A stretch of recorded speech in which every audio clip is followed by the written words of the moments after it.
ये भौतिक विज्ञान का पेपर है कक्षा 11 का वर्ष 2024-25 का हाफल एग्जाम का अर्धवार्षिक परीक्षा का। और जहाँ पे अभी अर्धवार्षिक परीक्षा चल रही है तो उसके लिए इम्पोर्टेंट है, क्योंकि इसमें से बहुत सारे प्रश्न आपके मिल भी सकते हैं। इसी प्रकार का पेपर आपका आता है। जैसे पहला दिया है वेग प्रवणता का विमित सूत्र, फिर गति का तृतीय नियम, ये ऑब्जेक्टिव आते हैं 5 से 6। उसके बाद आपके क्वेश्चन सॉल्व करने होते हैं, अलग उत्तरी, लघु उत्तरी, उसके बाद दीर्घ उत्तरी। गति का तृतीय नियम बताना है। पहला नियम क्या होता है, वी बराबर you plus 80 H by U T plus half E T. इसका दूसरा होता है, तीसरा होता है वी स्क्वायर बराबर यू स्क्वायर प्लस 2 एच। इस प्रकार से बीमा से एक क्वेश्चन आपका बीमा पूछता ही एक ऑब्जेक्टिव में आपका आ जाता है। उसके बाद ये प्रश्न दिया है तीसरा, चौथा, पाँचवा, कैपलर का नियम बताना है किस राशि पर आधारित होता है। फिर आ जाता है आपके अलग उत्तरी आते हैं, हुक का नियम बताना है।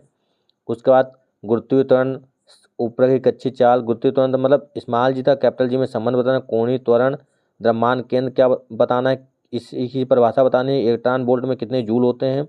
और इसके बाद आपके क्वेश्चन आ जाते हैं, ये आपका सवाल आया था 2500 जूल कार्य करने की किसी मशीन को 5 सेकंड लगते हो उसकी शक्ति क्या होगी।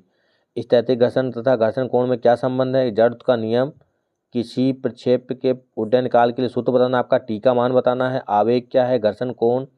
उसके बाद 3-3 नंबर के लघु उत्तर आते हैं, संरक्षी बल के 4 गुण बताने हैं, केपलर के नियम, धनात्मक ऋणात्मक शून्य से क्या तात्पर्य है।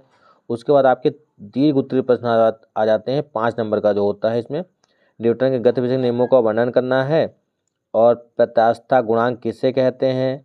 ठीक है, ये 5 प्रश्न दिए एक नंबर के, उसके बाद 5वां ये रखा है, मतलब ये अलग अलग पार्ट में दे दिया है। इसमें सवाल भी लगाने हैं और इसकी सारी परिभाषाएं बतानी है।